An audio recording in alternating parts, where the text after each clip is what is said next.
పవన్ కళ్యాణ్కి కుర్చీ వేయకపోవడం అనేది మర్చిపోయారు అంతే, లేకపోతే వాడి పతనమే అలా ఆలోచిస్తే. అంత ముందు కూడా ఒకసారి వేయకపోతే చంద్రబాబు గారు పవన్ కళ్యాణ్ గారు ఉన్నప్పుడు అమిత్ షా గారు వేపిస్తారు కుర్చీ. అవునవును, అంటే అప్పుడు కూడా మరి అంటే వాంటెడ్ గానే జరుగుతుందని జనసేన జరుగుతున్నట్టుగా అనిపిస్తోంది, కానీ నేను మర్చిపోయే జరుగుతుందేమో అనుకుంటున్నాను.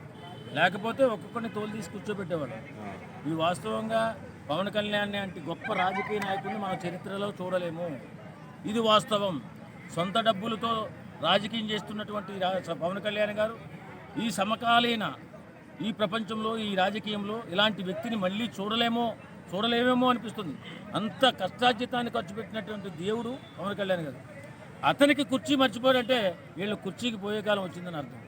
అంతే తప్ప వేరేదేం కాదు. వాళ్ళు మర్చిపోయి ఉంటారు. ఎందుకంటే పవన్ కళ్యాణ్కి అంటే ఒక పెద్ద స్థాయి వ్యక్తి వచ్చినప్పుడు ఎవరికరు వేస్తారులేనే ఒకరొకరు తప్పించుకుని మర్చిపోయి ఉంటుంది అంతే తప్ప అక్కడ అలాంటి ఏ భేదం కనిపించలేదు నాకైతే. కాబట్టి దీని గురించి కొంతమంది ట్రోల్ చేస్తున్నారు. ట్రోల్ చేస్తుంటే కొంతమంది ఇది నిజమే కదా అనిపిస్తుంది, కానీ అంత నెగ్లిజెన్సీ ఏం చేయదు పవన్ కళ్యాణ్ గారి పట్ల. పవన్ కళ్యాణ్తో పెట్టుకుంటే పతనమే. అది ఎవడైనా తగ్గించి చూడాలనుకుంటే వాడు నాశనం కోరుకుంటున్నట్లు లెక్క. వాడు తగ్గించాలి పవన్ కళ్యాణ్ గారి స్థాయిని అనుకుంటే వాడు సర్వనాశనానికి దారి తీసుకుంటున్నట్టు, వాడికి గొయ్యి తవ్వుకుంటున్నట్లు లెక్క. ఇప్పుడు మనం ఈ కుర్చీల గురించి కన్నా కూడా సీఎం కుర్చీ గురించి మాట్లాడుకుంటే ఇంకో ఫ్యూచర్లో పవన్ కళ్యాణ్ గారు ఆ కుర్చీలో కూర్చునే అవకాశం ఉందంటారా? అప్పుడు కూడా లాగేస్తారా? ఎవడో లాగలేడండి. మంచితనానికి ఎప్పుడైనా మార్గం ఉంటుంది. మంచితనానికి మార్గం సుమార్గం ఉంటుంది. కారణం ఏంటి? ఇలాంటి వ్యక్తి రాజకీయాలలో ఉండాలా? ఇలాంటి వ్యక్తులు రాజకీయాలలో ఉంటే అలాంటి వ్యక్తి ముఖ్యమంత్రిగానో ప్రధానమంత్రిగానో అయితే ప్రధానమంత్రి అయితే దేశం బాగుపడుతుంది, ముఖ్యమంత్రి అయితే రాష్ట్రం బాగుపడుతుంది. కాబట్టి అలాంటి వ్యక్తి ముఖ్యమంత్రి కావాలి. వీళ్ళు క్రెడిట్లో చేసుకునే క్రెడిబిలిటీ ఉన్న వాళ్ళు ఎక్కువ మంది రాజకీయాల్లో ఉంటారు. అంతేగాని ఎవరి క్రెడిబిలిటీ వాళ్ళకి ఇచ్చేసి వాళ్ళు చేసిన వాళ్ళు చేసిన ఎఫర్ట్స్కి సరైన ప్రతిఫలం ఇస్తారనేది రాజకీయాల్లో అయితే నమ్మరు.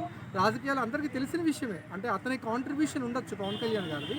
కాకపోతే ఏంటంటే ఎప్పుడైతే ఆయన విధి విధానాలను మరిచి వేరే పార్టీతో బీజేపీతో కావచ్చు, తెలుగుదేశం పార్టీతో కావచ్చు అలయన్స్ అయ్యారో ఈయన కూటమిలో జాయిన్ అయ్యారు. ఈయన కూటమిలో జాయిన్ అప్పుడు ఏమవుతుందంటే ఆటోమేటిక్గా పవన్ కళ్యాణ్ గారికి కూటమిలో ఎప్పుడైతే జాయిన్ అయ్యారో ఆయన వ్యక్తిగతంగా ఆయనకున్న క్రెడిబిలిటీ కానీ ఆయనకున్న చేసిన ఎఫర్ట్స్కి ఆయన కాంట్రిబ్యూషన్ కానీ తగిన ఇవ్వరు. ఆయన క్రమక్రమంగా కొద్దిగా ఆయన ఇన్ఫ్లుయెన్స్ తగ్గించడానికి రాజకీయాల్లో వాళ్ళు ముఖ్య భూమిక పోషిస్తారు, ఖచ్చితంగా పోషిస్తారు. అదే మొన్న మధ్యన ఇప్పుడు ఒక మీటింగ్లో మోడీ గారు, అమిత్ షా గారు, పవన్ కళ్యాణ్ గారు ఉంటారు. అదే అక్కడ 2 కుర్చీలే వేస్తారు. మరి తర్వాత మళ్ళీ అమిత్ షా గారు ప్రత్యేకంగా 3వ చైర్ తెప్పిస్తారు. అంటే ఇది ఏంటి అంటే పైనుంచే జరుగుతుందంటారా, లేదంటే కింద నాయకులు ఎవరన్నా పవన్ కళ్యాణ్ గారిని ఏమైనా తగ్గించే ప్రయత్నం అంటారా? అంటే మొదటి నుంచి పవన్ కళ్యాణ్ గారిని చూస్తే ఎక్కువగా ఆయన్ని మోదీ గారు కానీ అమిత్ షా గారు కానీ ఎప్పుడు గురించి కూడా ఆయన జాతీయ నేతలతోనూ ఎప్పుడు కూడా ఆయన సత్సంబంధాలు కలిగి ఉన్నారు.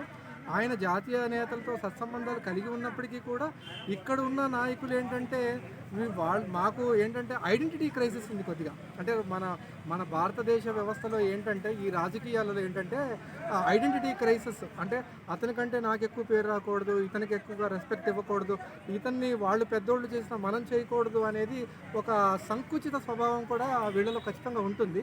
దానివల్ల ఏమైనా అయి ఉండొచ్చు. ఏదైనా నేను ఫైనల్గా ఏంటంటే పవన్ కళ్యాణ్ గారు ఇంకొక షెల్టర్లోకి వెళ్ళడం అనేది ఆయన స్వయంకృత అపరాధం యాక్చువల్గా. తప్ప మామూలు తప్పు కాదు. ఇప్పుడు సీఎం గారికి సీట్ అయిపోతే కూర్చుంటారు, నిలబడాలి. అందరూ నిలబడితే సీఎం అంటే చీఫ్ మినిస్టర్ గారికి సీట్ అయిపోతే ఎంత బాధ వేస్తుందో.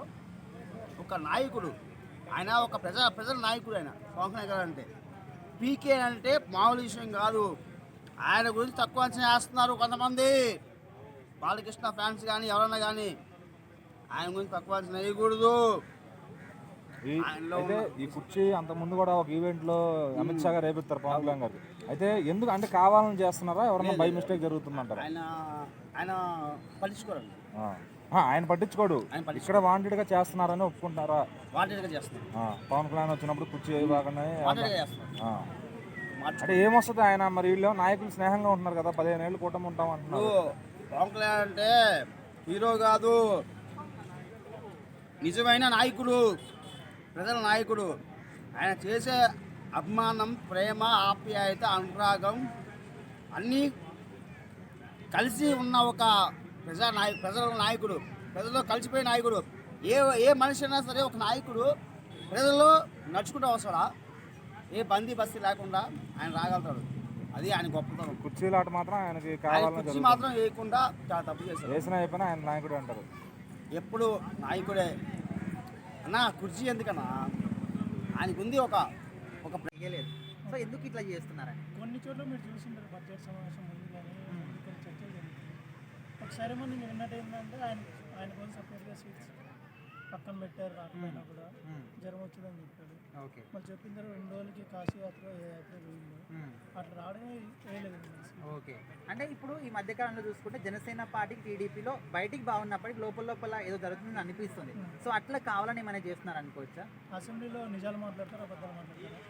ఇంకా ఎవరి మనసులో ఏముంటుంది మాట. అసెంబ్లీ అనేది ఒక రికార్డెడ్ సెషన్ అనమాట. నిజాలు మాట్లాడాలి. మాట్లాడాలి. అసెంబ్లీలో ఏం చెప్పాడు పవన్ కళ్యాణ్, రాబోయే 15 సంవత్సరాలు మేము కలిసి ఉంటాం. దాని మీనింగ్ ఏంది? కింద ఏడని కొట్టే కాకుండా నేను చంద్రబాబు కలిసే ఉంటాము అని మీనింగ్. ఓకే. ఎందుకంటే అసెంబ్లీలో నాకు తెలిసినంత వరకు ఇండియాలో ఏ అసెంబ్లీలో అయినా నిజాలే మాట్లాడాలి. ఎందుకంటే అవి రికార్డు. ఫర్ ఎగ్జాంపుల్ ఎలక్షన్ ముందు 14 లక్షల కోట్లని ప్రచారంలో చెప్పారు చంద్రబాబు నాయుడు గారు. ఇంకొకరు 16 అన్నారు, ఇంకొకరు 8 అన్నారు. బట్ ఆర్థిక శాఖ మంత్రి పయాల కోసం గారు ఉందని చెప్పారు 3,70,000 కోట్లు ఏవి కార్పొరేషన్ తీసేస్తే. సో అవి కలుపుకున్నా కూడా 4,70,000 కోట్లు. వాళ్ళు 14 లక్షల కోట్లు అన్నారు, 10 లక్షల కోట్లు అన్నారు. అసెంబ్లీ లేకపోతే నిజాలు ఎందుకు మాట్లాడుతున్నారు? అసెంబ్లీకి నిజాలు ఎందుకు మాట్లాడుతున్నారు? నిజం ఏంటిదంటే సీట్ వేసినా ఏకమైనా,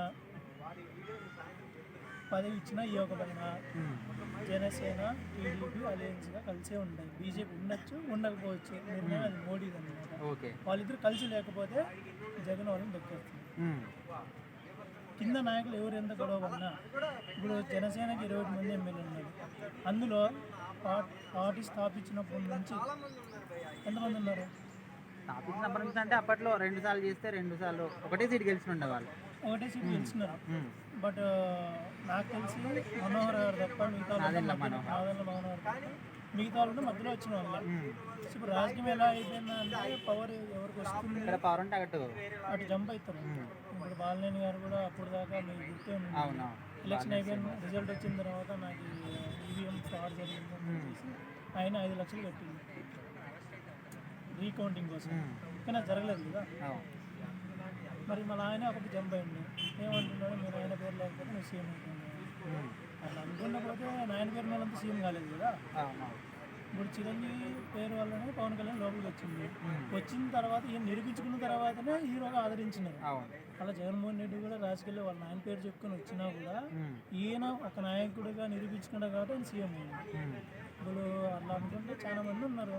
నిరూపించుకుంటేనే మనం ఇండస్ట్రీలో అయినా కూడా పేరున్నా మనం చేసే పనులు బట్టి ఉంటుంది. అది ఎందుకంటే ఎంట్రీ పాస్ ఒక దాంట్లో రావడం, అయితే అది సినిమా ఇండస్ట్రీ అయినా రాజకీయం అయినా ఏదైనా లోపలికి వచ్చి దాన్ని మాత్రమే వాళ్ళు పాత వేస్తారు.